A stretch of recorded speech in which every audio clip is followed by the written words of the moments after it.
এটি একটি বরবটি গাছ। দেখুন প্রচুর পরিমাণে ফুল এসছে। আমি ফার্স্ট টাইম এই বরবটি গাছ লাগিয়েছি, বীজ থেকে এটিকে তৈরি করেছি। তো এটি যখন আমি তৈরি করি তখন কিন্তু আমি ভিডিও করতাম না বা ইউটিউব প্ল্যাটফর্মে আমি কোনো কাজ করতাম না, তো তাই এটা দেখানোটা সম্ভব না বা আমার কাছে কোনো ভিডিও নেই। কিন্তু যেহেতু এটা আমি করছি তাই ভাবলাম আপনাদের সঙ্গেও শেয়ার করি। দেখুন দেখতে কি ভালো লাগছে, প্রচুর সংখ্যক ফুল এসছে। এই বরবটি গাছের জন্য তেমন কিছু বিশেষ মাটির দরকার হয় না, গার্ডেন সয়েলেই যথেষ্ট ভালোভাবে এটি তৈরি হয়ে যায়। এবং গার্ডেন সয়েলের সঙ্গে আমি বালি মিশিয়েছি যাতে ড্রেনেজ সিস্টেমটা ভালো থাকে, কোনোভাবে যাতে এর গোড়ায় জল না দাঁড়ায়।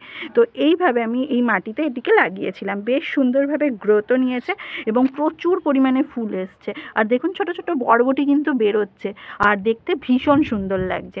তো এই গাছটিতে আমি কী ধরনের খাবার দিয়েছি, এই গাছটিতে সাধারণত আমি কিচেন ওয়েস্ট যে লিকুইড ফার্টিলাইজার হয় সেটির ব্যবহার করেছি এবং তার সঙ্গে ড্রাই ফার্টিলাইজারের মধ্যে বনডাস্ট, পটাশ, নিমখোল মিশিয়েও আমি দিয়েছি।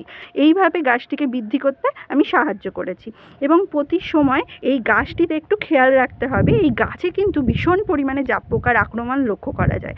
পোকার জন্য পেস্টিসাইডের ব্যবহার করতে হবে মাসে অন্তত একবার, তাহলেই দেখবেন এই গাছটি কিন্তু পোকার হাত থেকে রক্ষা পাচ্ছে। পোকার হাত থেকে রক্ষা পেলেই কিন্তু প্রচুর পরিমাণে ফুলও আসবে এবং প্রচুর পরিমাণে কিন্তু বরবটিও পাবেন। আমার বেশ আনন্দ লাগছে এই গাছটি করতে পেরে, কারণ এতে কিন্তু প্রচুর ফুল ধরেছে এবং বরবটিও হচ্ছে, সুন্দর সুন্দর বরবটি দেখতে পাচ্ছি। এবং এই গাছটিতে কিন্তু ফুল অতিরিক্ত হওয়ার জন্য বিভিন্নভাবেই দেখা যায় যে পিঁপড়ে চলাচল করছে। তো এই পিঁপড়েকেও দূরে রাখতে হবে, তার জন্যই আমরা পেস্টিসাইড দিতেই হবে, তাহলে গাছটি সুস্থ স্বাভাবিকভাবে বেড়ে উঠবে এবং প্রচুর পরিমাণে ফুল পাওয়া যাবে এবং তার সঙ্গে ফলও কিন্তু আপনারা চোখে পড়ার মতো পাবেন।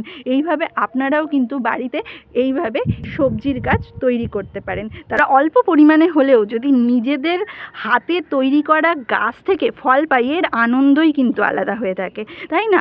এই জন্য কিন্তু আমরা বাড়িতে এইভাবে গাছ লাগাতেই পারি, সেটা ছোট্ট ব্যালকানি থাক, সেখানে যদি রোদ্দুর পড়ে আমরা কিন্তু ভেজিটেবল গাছ লাগাতেই পারি। তো এইভাবে আমি গাছটি লাগিয়েছি এবং প্রচুর পরিমাণে ফুল এসছে, তাই আপনাদের সঙ্গে শেয়ার না করে থাকতে পারলাম না। যেহেতু এই প্ল্যাটফর্মে কাজ করছি তাই একটুখানি শেয়ার করাটাও দরকার, তাই এইভাবে আমি কিন্তু গাছটি লাগিয়েছি আর ফুলে ভরে যাচ্ছে গাছটি। আর হ্যাঁ, বর্ষাকাল, যেহেতু বর্ষাকালে সবথেকে বেশি খেয়াল রাখতে হবে এর গাছের গোড়াটা। দেখুন প্রচুর, যেহেতু এটা একটি ক্যারেট, এই ক্যারেটে যেমন আগাছাতেও ভরে যাচ্ছে, এই আগাছাগুলোকে কিন্তু তুলে দিতে হবে, তাহলেই কিন্তু এই গাছটি আরও সুস্থ হবে, বেড়ে উঠবে। তো এইভাবে আপনারাও কিন্তু ভেজিটেবল গাছ লাগাতে পারেন।